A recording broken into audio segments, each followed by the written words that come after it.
Hare Krishna. Hare Krishna. It's June 22nd, 2024. And we're studying from Srimad Bhagavatam. This is a 30-volume set. And it's Canto 3, Chapter 7, entitled Further Inquiries by Vidura. We're on text 13. So 3, 7, 13. Om Namo Bhagavate Vasudevaya.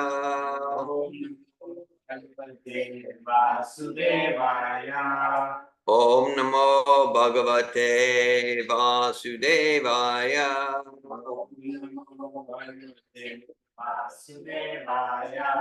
Om Namo Bhagavate Vasudevaya.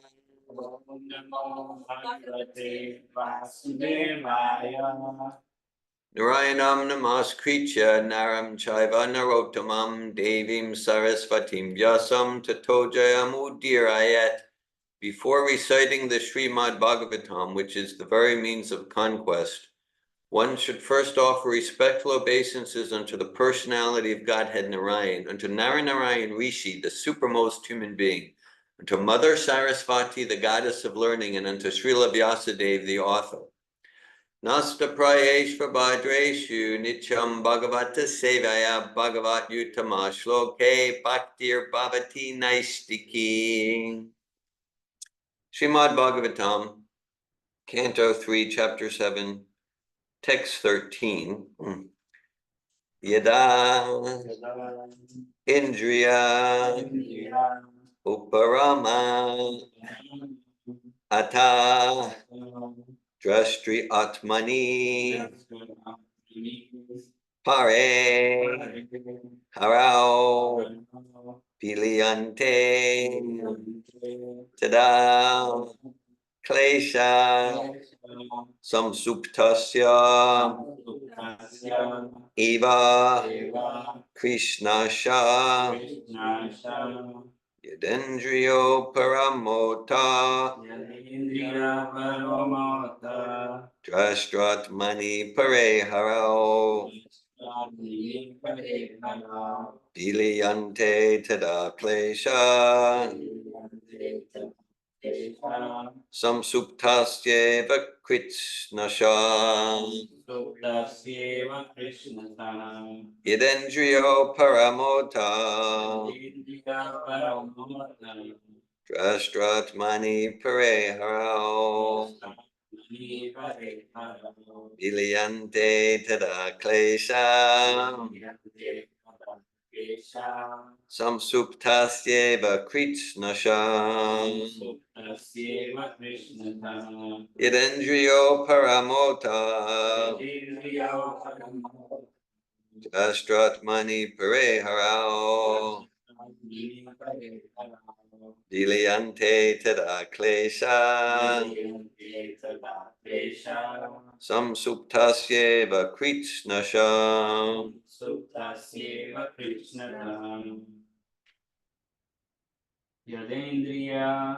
Yadendriya Parama Atha Yadendriyo Paramota Jastratmani Pareharao Jastratmani Pareharo Diliyante Tada Kleshaha Diliyante Tada Klesha Samsuptasyeva Krishnasaha Samsuptasyeva Kritsnasha. Yadendriyo Paramota Jastratmani Pareharo Diliyante Tada Klesha Samsuptasyeva Kritsnasha.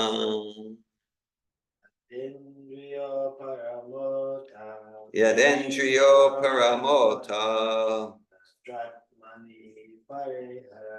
Drashtratmani Pareharo Diliyante Tada Klesha Samsuptasyeva Kritsnasha. Yadendriyo paramota. Drashratmani pare harao. Viyante tada klesha. Samsuktasyeva Krishna Sham. Would anyone online like to lead the chanting?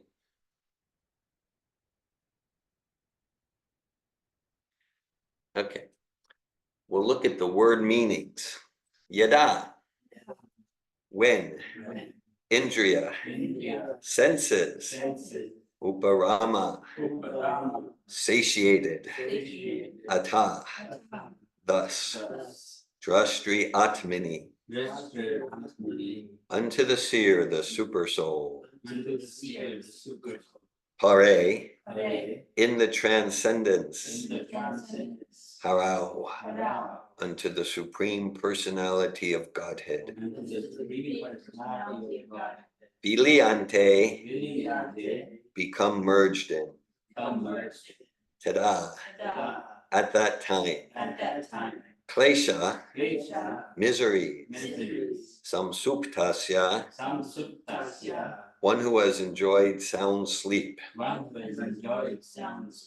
Eva, like. Kritsnasha, completely.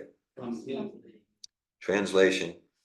When the senses are satisfied in the seer supersoul, the personality of Godhead, and merge in him, all miseries are completely vanquished as after a sound sleep. Purport by His Divine Grace A.C. Bhaktivedanta Swami Prabhupada.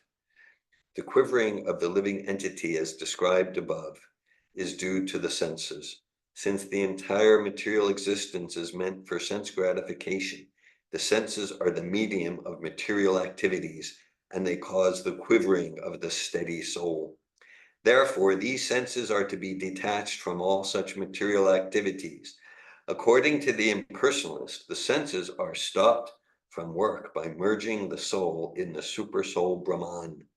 The devotees, however, do not stop the material senses from acting, but they engage their transcendental senses in the service of the transcendence, the supreme personality of Godhead. In either case, the activities of the senses in the material field are to be stopped by cultivation of knowledge, and if possible, they can be engaged in the service of the Lord. The senses are transcendental by nature. The senses are transcendental in nature, but their activities become polluted when contaminated by matter. We have to treat the senses to cure them of the material disease, not stop them from acting as suggested by the impersonalist. In Bhagavad Gita, chapter 2, text 59, it is said that one ceases all material activities only when satisfied by contact with a better engagement. Consciousness is active by nature and cannot be stopped from working. Artificially stopping a mischievous child is not the real remedy. The child must be given some better engagement so that he will automatically stop causing mischief. In the same way, the mischievous activities of the senses can be stopped only by better engagement in relation with the Supreme Personality of Godhead.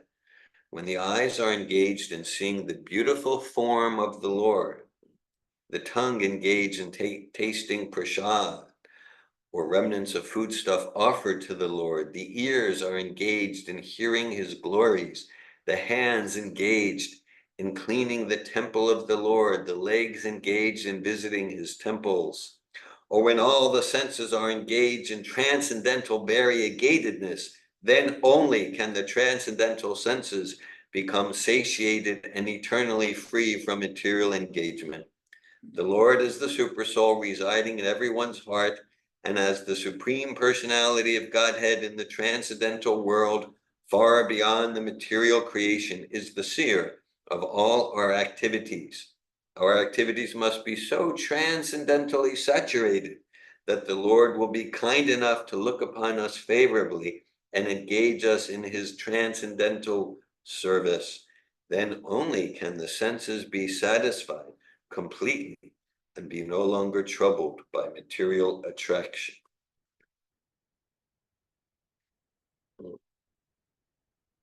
Yes. Om Gyanatimirandasya Gyananjana Shalakaya Chakshuranmilitam Yena Tasmai Shri Gurave Namaha Shri Chaitanya Manobishtam Stapitam Yena Bhutale Svayamupakadamayam Darati Svapadantikam Vandeham Shri Guru Shri Utapadakamalam Shri Gurun Vaishnavam Scha Shri Rupam Sagrajatam Saganaraganatam Vitam Tam Sajivam Sadvaitam Savadutam Parijana Saitan Krishna Chaitanya Devam Shri Radha Krishna Padan Sagana Lalita Shri Vishakhanvitam Mustra Hey Krishna Karuna Sindhu Dina Bandhu Jagatpate Gopisha Gopika Kanta Radha Kanta Namostute Tapta Kanchana Gaurange Radhe Vrindavaneshwari Vishabhanu Sute Devi Pranamami Hari Priye Panchakalpata Yubhyascha Kripa Sindhubhyeva Cha Patitanan Pavanebhyo Vaishnavi Jai Shri Krishna Chaitanya Prabhu Nityananda Shri Advaita Gadadara Shri Vasadi Gaura Bhakta Vrinda Hare Krishna Krishna Krishna Hare Hare Hare Rama Rama Rama Hare Hare Nama Om Vishnu Padaya Krishna Prestaya Bhutale Srimate Bhaktivedanta Swami Niti Namine Namaste Sarasvati Deve Gravani Pacharine Nirvishesha Shunyavadi Paschatya Desha Tarine Srimad Bhagavatam, Canto 3, Chapter 7, Text 13 Yadendriyo Paramota Drashtrat Mani Parehara Vilayante tada klesha samsuptasyeva kritsnasha. When the senses are satisfied in the seer supersoul, the personality of Godhead, and merge in him, all miseries are completely vanquished as after a sound sleep. Hare Krishna. Some of you here, whether in person or online, were there on a Thursday evening for that Abundance Consciousness online workshop. And so I can share anything from there because we're making it public, recording and all that. So it's a very moving coaching exchange with Simran Shakti. And then afterwards, her partner, Quality, shared, and he shared that he's doing a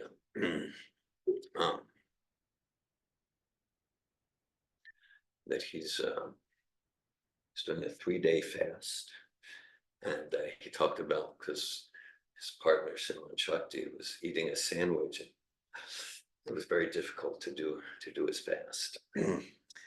So what advice do you have for me? So I've never done a 3-day fast, but at least we could get on the principles. So the principle is, we talked about purpose. So when I'm doing any sort of austerity, and to the extent that I'm connected with purpose, why am I doing this? Okay, then I'm engaged with higher purpose, and then I'm not relatively not much thinking about sleeping less or eating less. And we emphasize that, like a fast, the essence isn't to not eat, and then for 24 hours or 36 hours or 72 hours, the meditation is don't have a sandwich, don't go to the refrigerator. Okay, and maybe the willpower works, but really the essence is that less time for eating, less time for sleeping, and less time for bodily stuff. And that means the essence is really more time for hearing and chanting and glorifying the divine, more times for spiritual activities, more time for kirtan and bhagavatam and Bhagavad Gita. And then in the course of it, and I hadn't read this verse that we're here reading on Saturday morning, But I gave the example of the senses being like a mischievous child. The senses being like a mischievous child. That's the analogy given. And then Prabhupada gives it right here. Prabhupada's borrowing an analogy from me. But that's okay. I don't mind. Yes. What's that? I'm being mischievous. Yes, I'm being that mischievous senses and child. So, yes, pretty much all of the analogies and metaphors we use, we shamelessly steal from Srila Prabhupada, pretty much without exception. But sometimes we get credit like that. But I'm giving the disclaimer here. We're just like getting it all from Prabhupada, all of the analogies. So it's recorded. There you go. So that's where the credit goes. So Prabhupada's using that analogy here. And just like, okay, and that's the key, that's like a key theme of this text and purport, that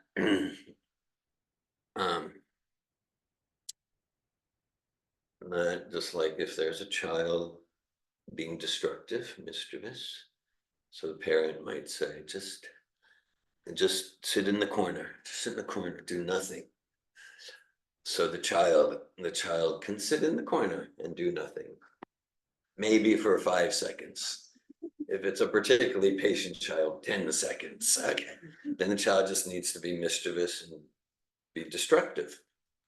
So higher intelligence parenting. Actually, and as I'm sharing this, it was a day or two ago on Facebook, I saw a video with Damayanti. And Damayanti's, yeah, when I talked to you a few weeks ago, it was like there was gonna be 8 or 10, but there was like lots of children there. Anyhow, there was lots of children. So Damayanti was not telling them, sit in the corner and do nothing. No, she was dancing with them and they were going in a circle and she had a mridanga and everyone was having, so this is what's being described here. And they were all dancing, their senses and their eyes and their tongue and their faculty of hearing and their body, and just they were completely absorbed in transcendental activity. So that's the thing. So higher intelligence parenting or kindergarten teaching or whatever, higher intelligence means give the child something that's constructive and healthy, and that's lots more fun than the destructive thing. Then quickly the child forgets about the destructive thing because they're having a lot more fun doing the healthy thing. Yeah, so that's what you're doing on the video. And so similarly with the senses, right? So the idea is there's many approaches, attempts at spiritual life, and the idea is to the desires, the senses get us into trouble. They get us into trouble, they get us entangled. We can all relate situations, maybe from very recently, maybe from different phases of our life, where, oh yes, that I acted on that desire, my sense desire, material ego desire, and it really was a source of so much misery, got me into trouble. The senses are sort of, and so the idea is, okay, all right, so just stop desiring. Wow, just stop desiring, because desires are the source of trouble. So that's a great idea. The one thing though is that it's completely impossible. But other than that, go for it. So this is important. It's completely impossible and will always lead to frustration, because then we get into the infinite regress. Yes, yeah. Just stop desiring. Just stop. I desire to stop desiring. Oh, huh.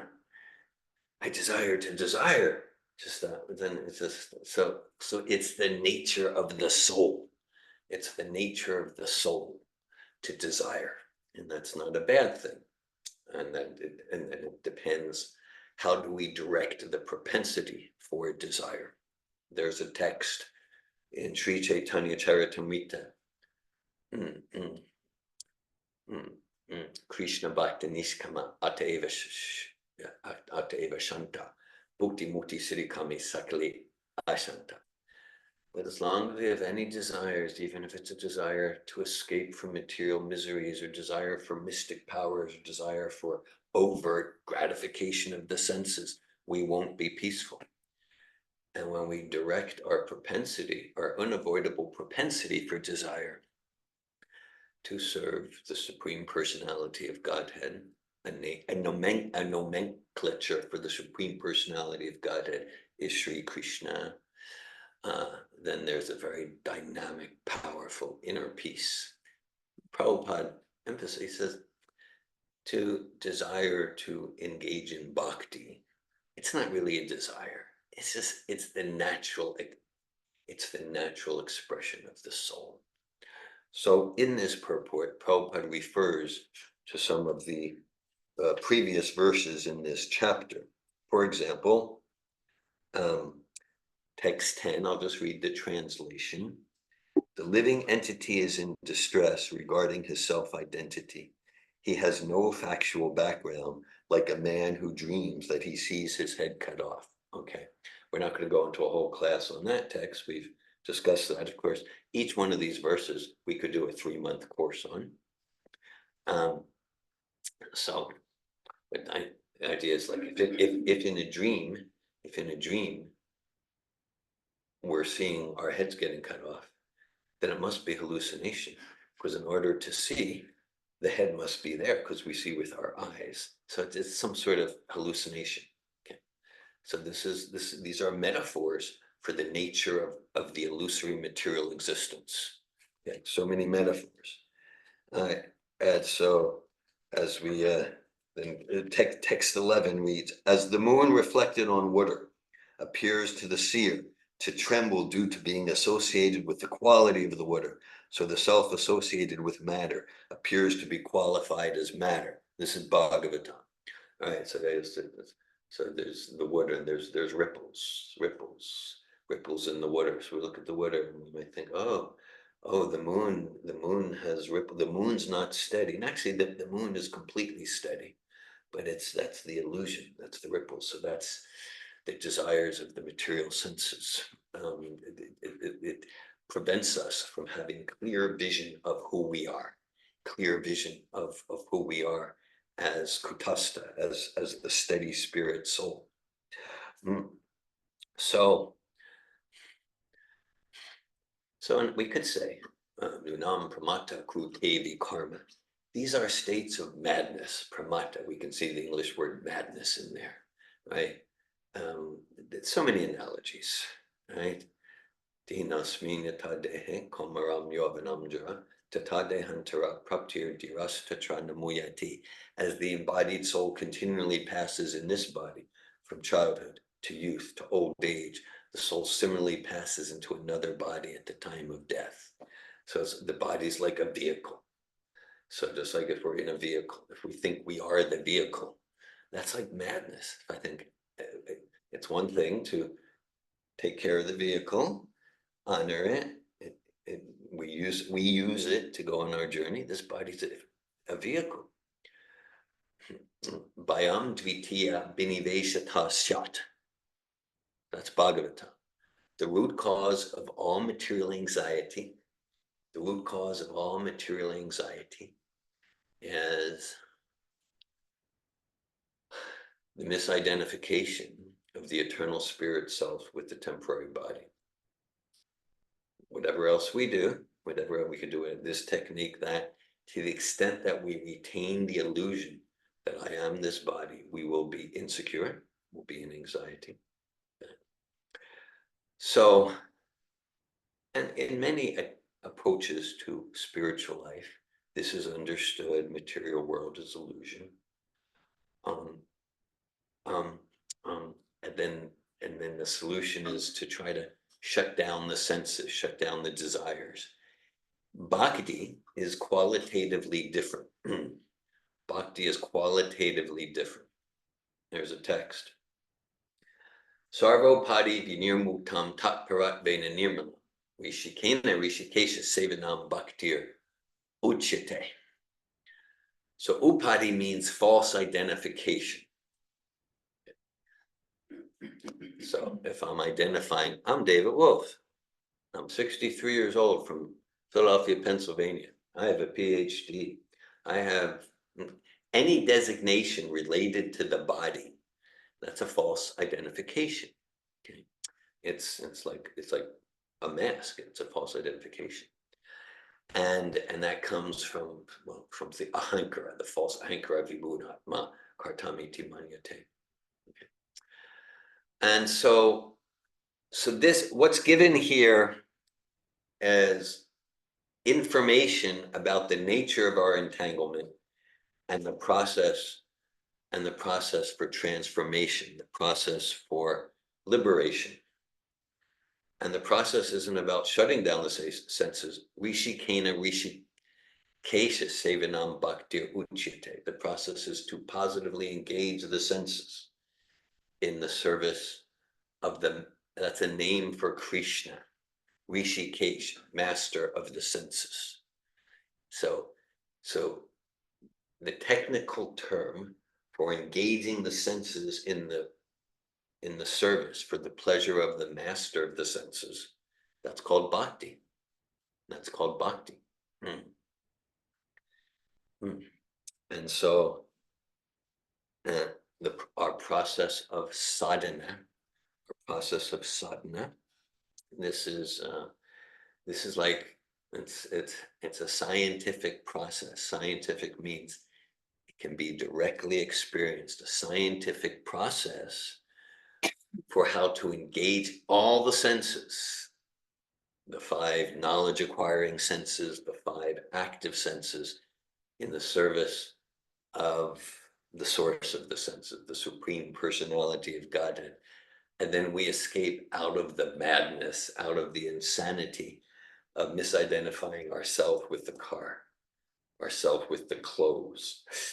That's another analogy given in Bhagavad Gita. Samsi Janani Atabi Haya Devani Grinati Naro Purani.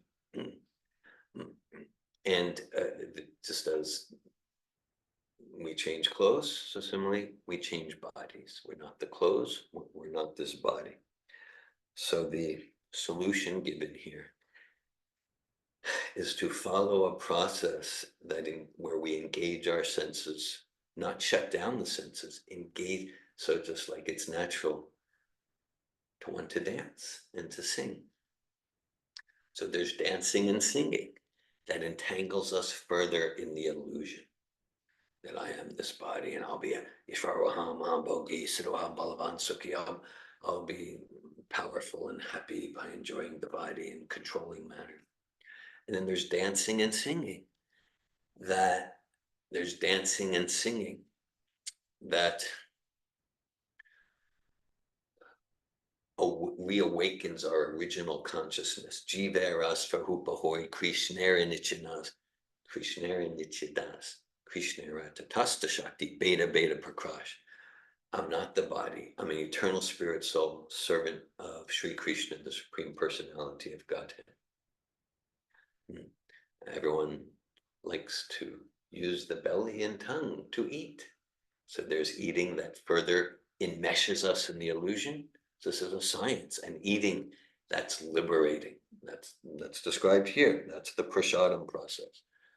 Prabhupada, he's giving just some examples. When the eyes are engaged in seeing the beautiful form of the Lord, the tongue engaged in tasting prasad or remnants of foodstuff offered to the Lord, the ears are engaged in hearing his glories, the hands engaged in cleaning the temple of the Lord, the legs engaged in visiting his temples, or when all the senses are engaged in transcendental variegatedness, then only can the transcendental senses become satiated and eternally free from material engagement. And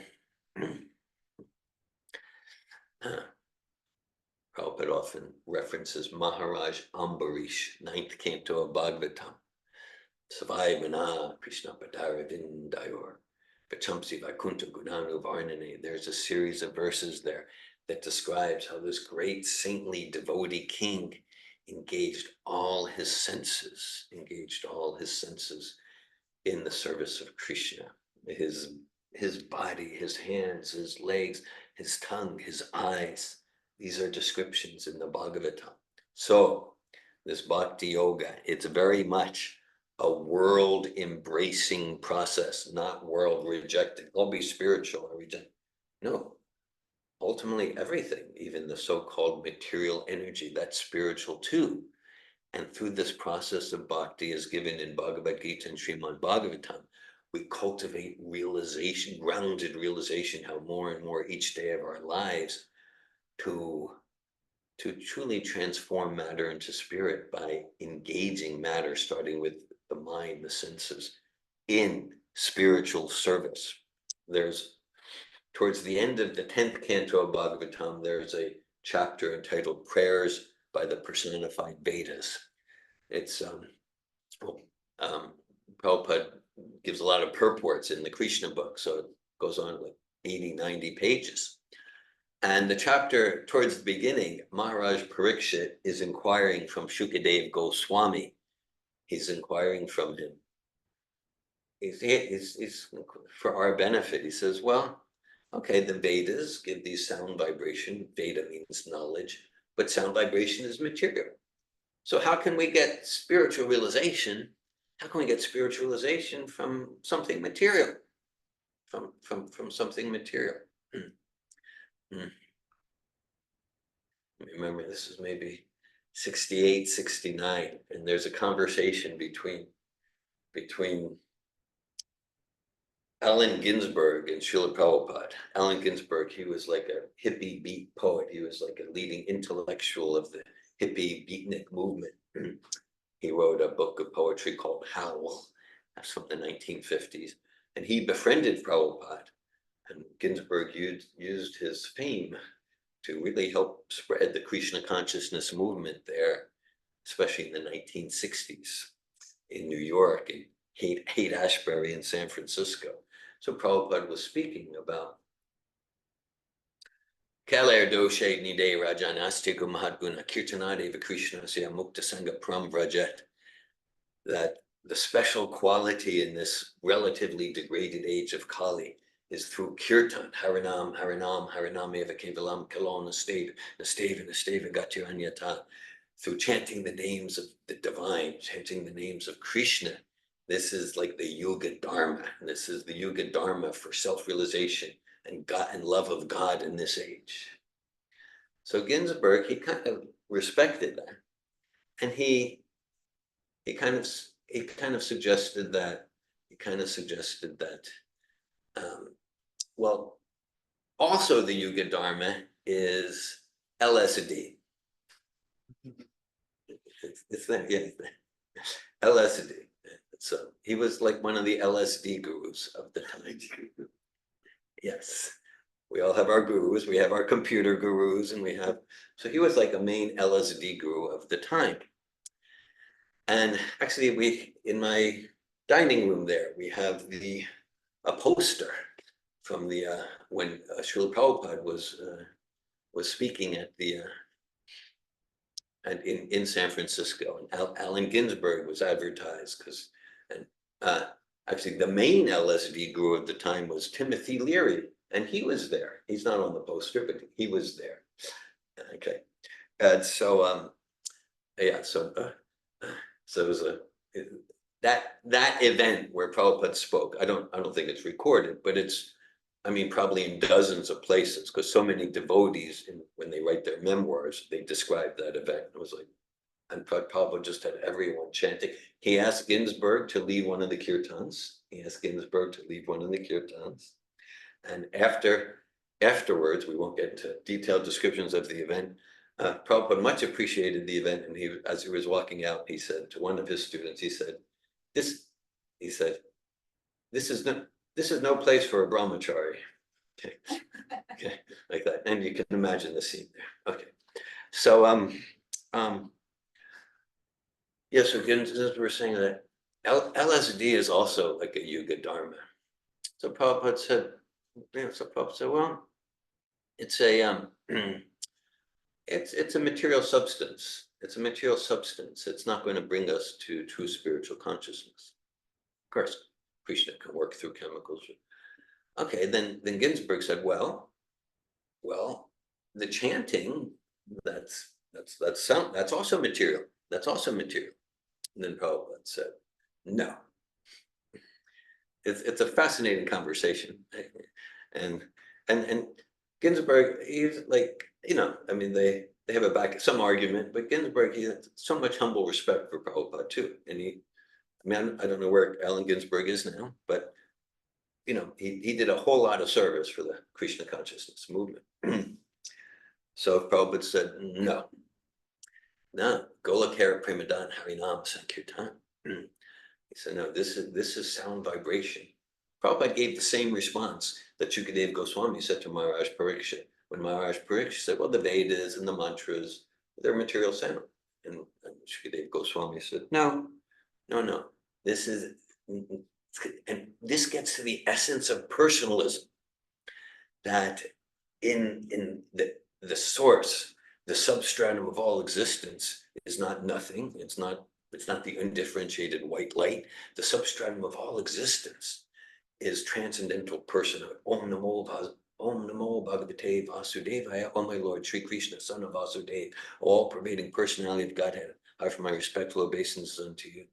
So in the very source of existence, the very foundation of existence, of material and spiritual energies, there's sound, and there's speech, and there's dancing. It's like, oh no, but once we really become spiritually realized, then there's no more sound. No, then we open up to real sound, not just the shadow, not just the illusion. Okay, so sound starts from the original spiritual person, Govinda Mari Pusham Tamam Bhajami. So Prabhupada made that distinction. No, these names of Krishna, any true name of God, this is spiritual sound vibration. So, because it could be said, well, these senses are material, so they just entangle us. But so basically, with these senses, with these senses, we have a choice. We can use the senses, whether it's a sense of speech, whether it's the dancing, whether it's the sense of sight. We can use them in a way where we further entangle ourselves in the illusion that I am the body, and by controlling matter, I'll be happy. At the same time, the ultimate purpose of the senses, Rishikena Rishikesh, the ultimate purpose of the senses is to use them in bhakti, to use them in devotional service. So we can use them spiritually, and then the senses themselves become spiritualized. Just like we can take like iron or something and make it gold plated. Okay, that's an analogy. So this is a key principle here. Anasaktasya vishaya nyataham upayunjatan nibbanda Krishna sambade yuktam vairagyan uchyate. That describes that real renunciation I was talking earlier about, quality at the abundance workshop a day and a half ago. Yes, that he's like, it was very inspiring, because it's his birthday coming up, and his partner Simran Shakti is pregnant, and then quality was describing, and I feel at liberty to share this because it's a public recording. He was described that he's a DJ, he's a sound engineer DJ. So he could have a party for his birthday, but he said, partying, that's what he does that would just be ordinary. Let's have a party. That's what he does all the time. So he's actually fasting for purification. So it's like very admirable, very, very, very admirable. And fasting for purification. So So through engaging the senses in bhakti, our senses become purified. Our senses become purified. So I shared with him about the mischievous child, higher level parenting. And I said, like, for me, like if I'm fasting, I like to chant extra mantra, chant extra Hare Krishna, Krishna Krishna, Hare Hare, Hare Rama, Rama Rama, Hare Hare. So bhakti, it's not about reject things. It's about learn the art and the science, how to engage everything, whether it's the car or the mind or a relationship or a family or music, engage everything in Krishna's service. We're completely satisfied and we lose the taste for being the destructive child, and the senses become purified. And that's key. Because to the extent that we're not pure, there's no chance of being happy. There's no chance of being happy. Purity. We know if we're living a contaminated life out of it, there's no chance of being happy, joyful, on contract in any way. So it's very, very key that our habits are pure. And so Panchikate Abhujya, Hari Sambhani Vastrana, Mukshubi Priyago, Vairagyam Katya Uchite. That describes that if we just renounce something without positively engaging it, and that's incomplete renunciation. And it's based on the illusion that I have something to renounce. Just yesterday, I was with Hari Gopal and Nitya Gopal at the PNC, Pittsburgh National Bank or something. Anyhow, so we were involved in establishing Gopal Eco Village and Sanctuary, and we were at the bank. So let's just say I were to walk out of PNC Bank, I were to walk out onto the streets of Gainesville, and I declare to everyone in Gainesville, I declare, I renounce the millions and the tens of millions of dollars in this bank. I renounce it. Whoa. And I'm wanting some appreciation for how spiritual I am. Then someone might come to me and go, David Wolf, you don't own the millions of dollars in the bank. You don't own any of it. It's not yours to renounce. I'm like, you're raining on my parade. So that's the thing because like that gets to the core of renunciation, realizing really nothing's mine to renounce. Even the money in my bank account, the car in my name or Sarpato's name, this house, like this body, it's not mine. It's God's. It's Krishna's. Yeah. Real quick, one time my son, I found a piece of paper in my kitchen, it said, I hereby own all of my parents' money. He signed his name and cursive. Like the opposite. Like that. Renouncing someone else's money, it's like I announced that I own someone else's money. Yeah. I was like, interesting paper. Yeah. Buy it now. See, yes. You can go ahead. Thanks for sharing that. Yeah, he's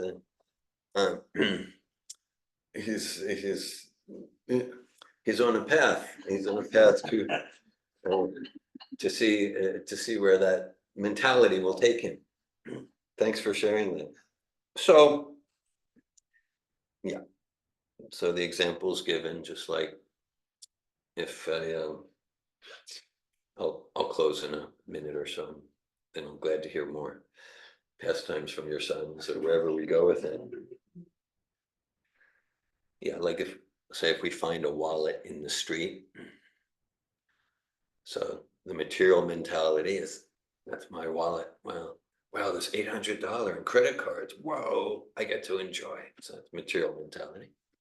Let's say an incomplete renunciation mentality is like to see the wallet and be like, that's not mine. That's not mine, and just leave it alone. There's something noble about it. But the complete renunciation, we know where we feel most in integrity is like, that is not my wallet. But it is someone's wallet. Let me return it to the owner. It's for him to enjoy the money and the credit cards. So similarly, all the material energy, including this body and this mind and this relationship and this vehicle, all the material energy. That's Krishna's. Let me use it in Krishna's service. That's the Yukta Vairagya. And based on my experience and study, this path of bhakti, as we get through the Bhagavatam in the authorized way, Shruti Smriti Puranadi Pancharacha Vidim Vina, Aikantiki Hare Bhakti Utpataya Kalpate. We're not talking there about unauthorized approaches to bhakti, which become kind of gross, but the authorized approach to bhakti, it's where through the Bhagavatam, as far as I'm aware, as far as I've been exposed to, it's delineating in the most detail with the most nuance and subtlety and distinction and bright, vibrant luminescence, how to engage, the science of how to engage the senses in the service of the Supreme Personality of Godhead. And the descriptions, like, okay, Srila Prabhupada often quotes Brahma Samhita, Chintamani Prakara Satmasu Kalpa Vriksha Laksha Viteshu Surabir Abhipalayantam Lakshmi Sahasra Satasam Brahma Sevyamanam Govindamadi Pusham Tamaham Bhajami. I worship Govinda, the primeval Lord, the first progenitor, who is tending the cows, yielding all desires, in abodes built of spiritual gems, surrounded by millions of purpose trees and served with great reverence and affection by hundreds and thousands of Lakshmis or gopis. So it's not like, well, spiritual, the ultimate spiritual, it's maybe something vague with harps or something, just like detail, luminescence, all the senses fully bright, crisp, and engaged. This one we sing every morning. Venum kvanantam aravinda dalaya taksham parhavatam samasitam buddha sundaran kandarpa koti kamaniya vishesha shobham govindamadi pusham tamaham bhajami. I worship Govinda, the primeval Lord, the first progenitor, who is adept at playing on his flute with blooming eyes like lotus petals and head bedecked with peacock feather, whose figure of beauty is tinged with the hue of dark blue rain clouds, and whose unique loveliness is charming millions of cupids.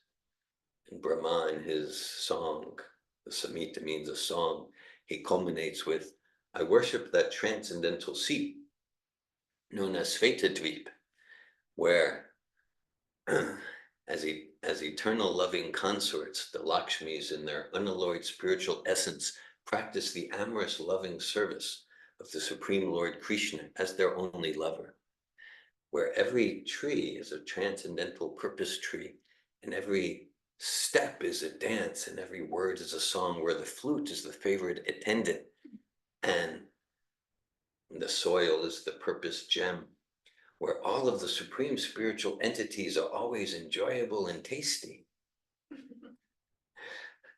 where innumerable Sarabi milk cows always emit transcendental oceans of milk, and where effulgence is filled with transcendental nectar, where there is eternal existence of transcendental time, who is a person and who is ever present and free from past and future, and thus is not subject to the quality of passing away for even the space of half a moment.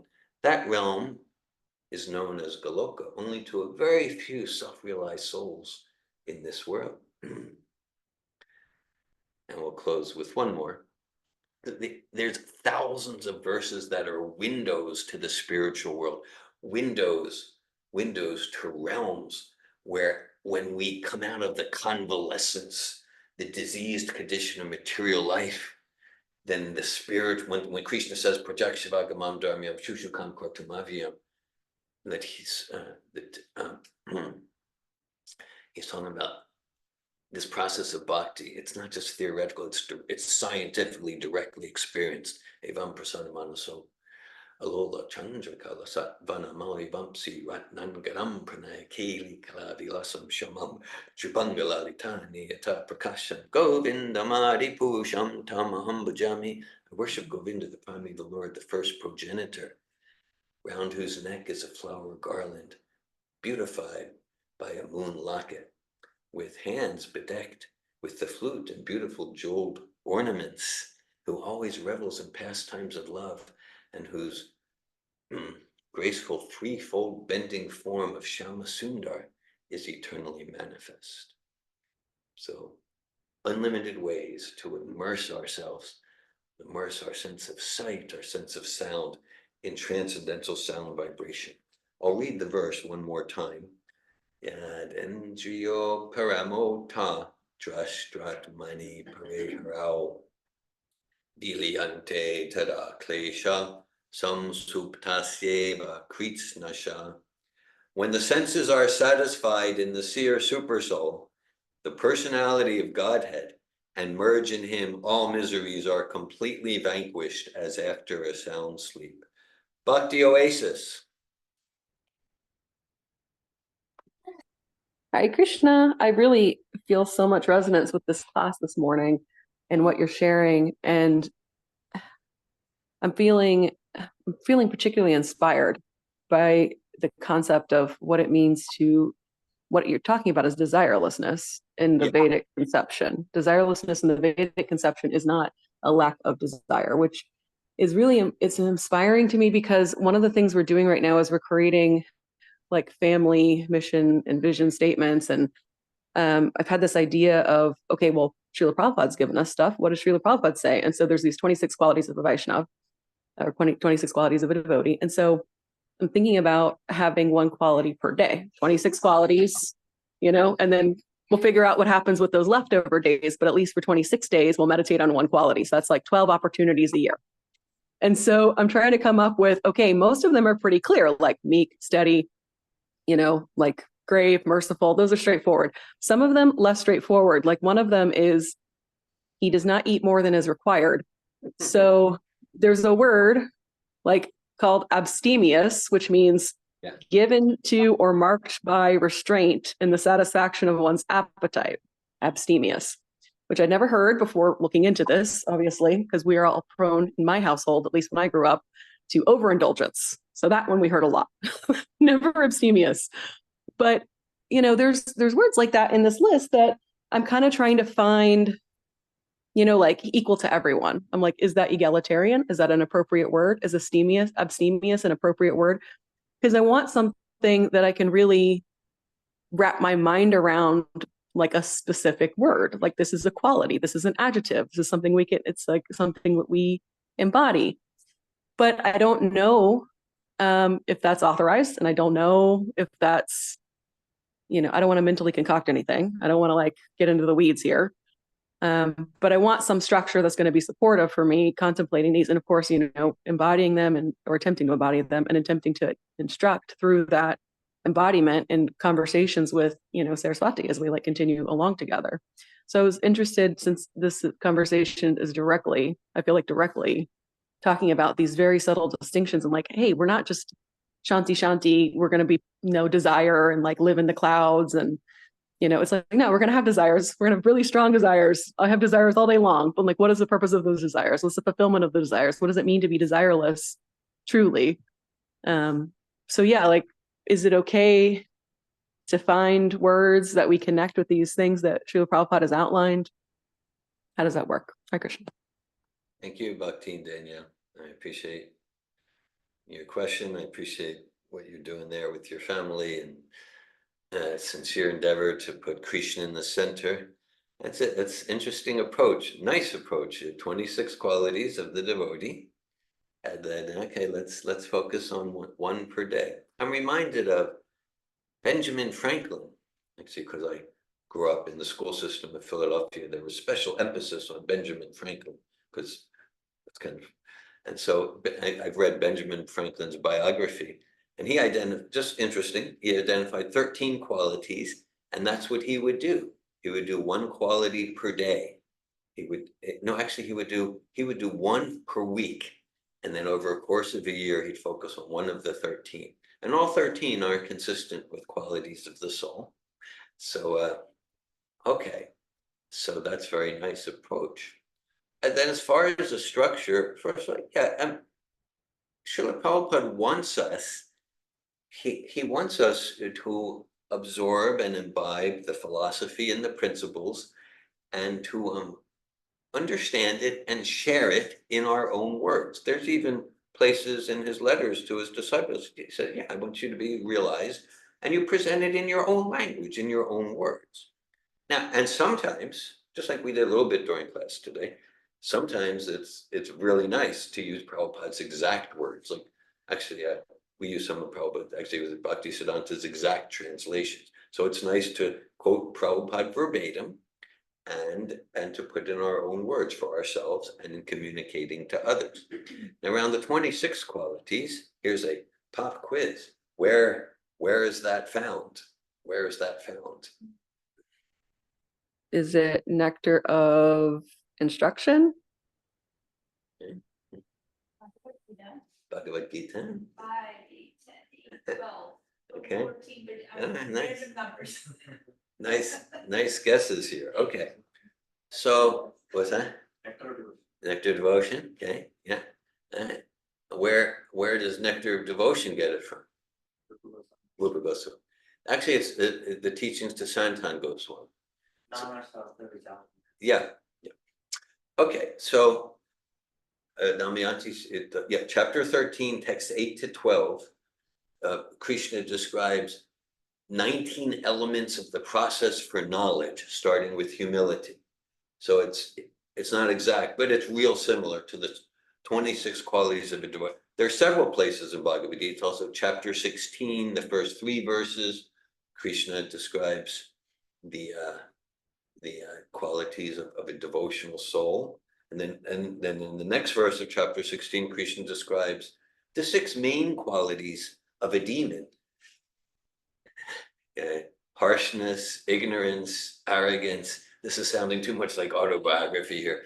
Harshness. Okay, I'll stop there. But yeah, so these were and Danielle and Nichigopal said nectar of devotion. Yeah, well, nectar of devotion has like the 64 qualities of Krishna, of which the spirit soul has 50. 50. Okay, now specifically the 26 qualities of a devotee, that's specifically given in Lord Chaitanya's teachings to Sanatan Goswami. Okay. So as far as the structure, something you could do, Danielle, with your family, you could read where Lord Chaitanya, of course, all translated and purported by Prabhupada, where it's okay. Lord Chaitanya's teachings to Sanatan Goswami, it's Madhya Lila, chapters 20 to 24.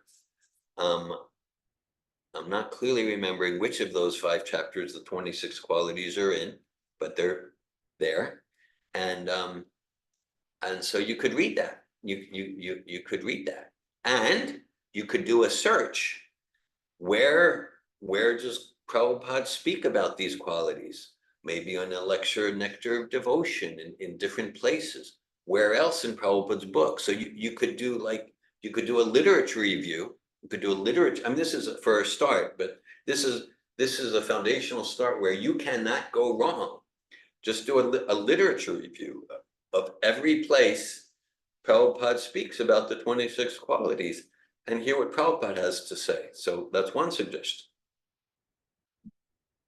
Yeah, I love that. I love that so much. And I feel like it's literally no mistake that this occurred to me this morning as I was chanting. And I'm like, this is what I need to do. I think I need to figure out structure around this. Yeah. And then now we're having this conversation. I feel like confirmation, support, the power of satsanga and community. This is just, I feel very enriched and enlivened, and I'm enthusiastic to, take this and just run with it every day. Hare Krishna. Thank you. Happy to hear that. Thank you, Bhakti Daniel. Nichigopal, you had your hand up. Yeah, I'm just ending up to your point, what you just mentioned about how to have a structure wherein we can develop the 26 qualities of a Yeah. pure devotees.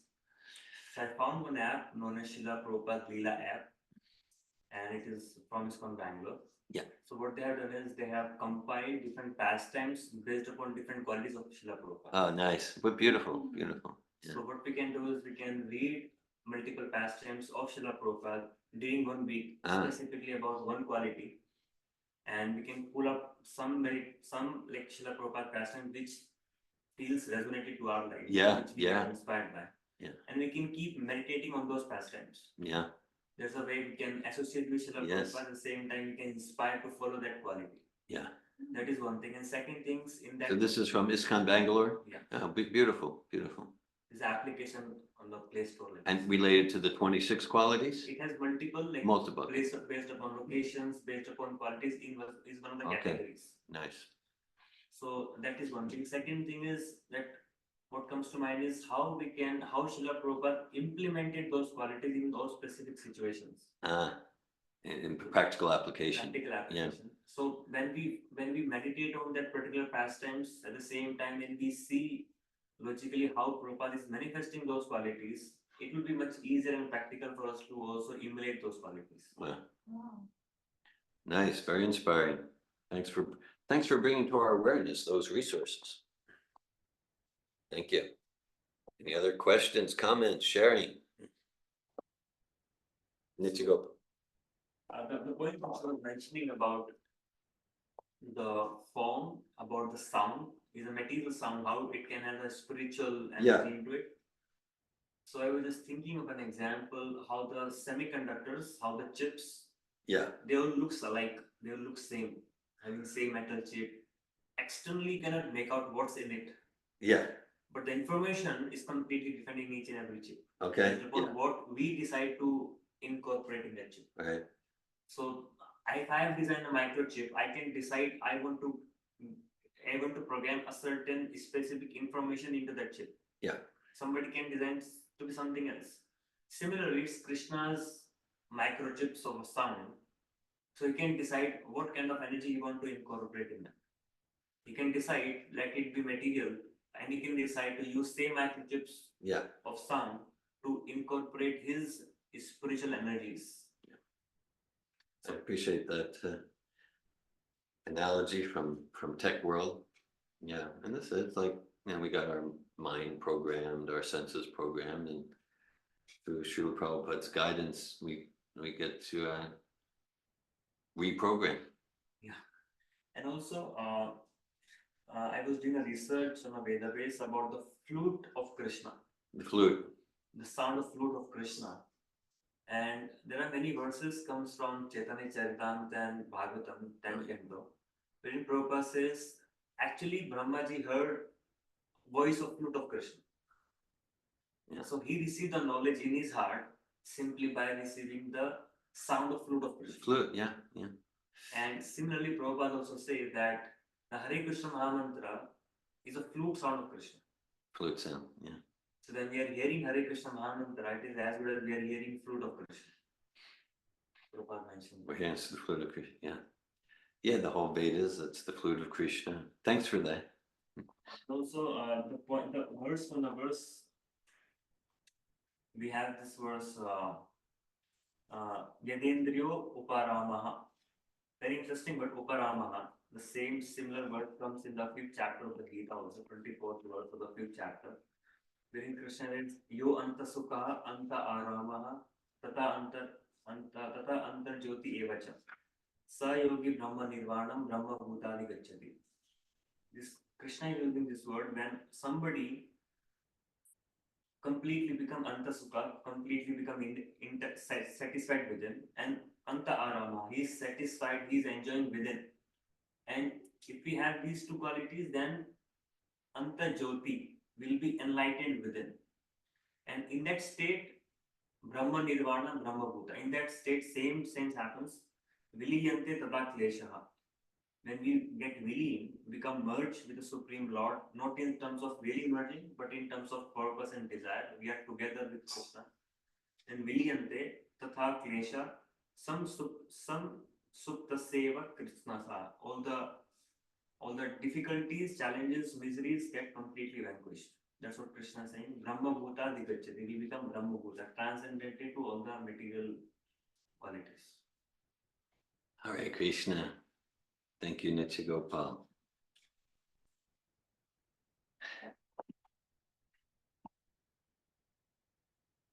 Flute of Krishna, that's a whole, like we mentioned, we could do a literature search, Prabhupada, on the 26 qualities. There's a lot on the flutes. Krishna has several different flutes. That's a whole, that's described extensively in the Nectar of Devotion. Actually, one of Krishna's flutes is named Anandini. Anandini. And when our Anandini Devi Dasi in the Sakdev community first received her name, that was a ceremony in 2016 at the home of Nalini Kanta and Ratneshwari. That's like Anandini is usually it's like a name of Shrimati Radharani, like the bliss of Krishna. But then later she found in Nectar of Devotion, oh, it's also the name of one of Krishna's flute. So it's like it's a more confidential, even a more confidential name. So he is the Murli. Murli is a flute. Bamsi is a flute. Benum, Kanantama.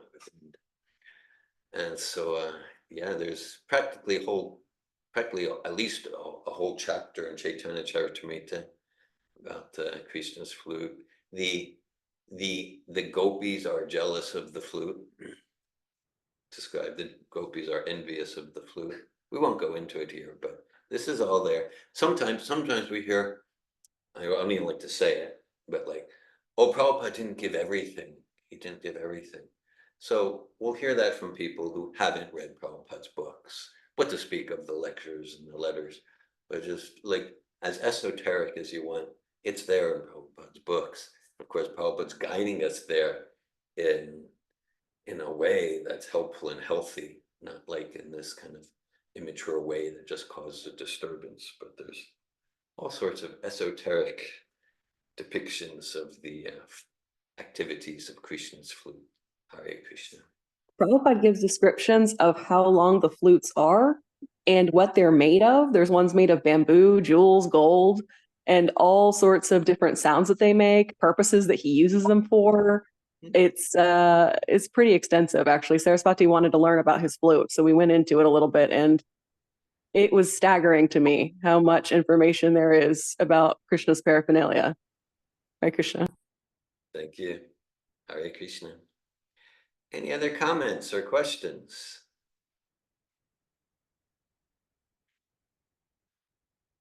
Srimad Bhagavatam ki, Ishla Prabhupada ki. Hare Krishna. Thank you, Prabhus.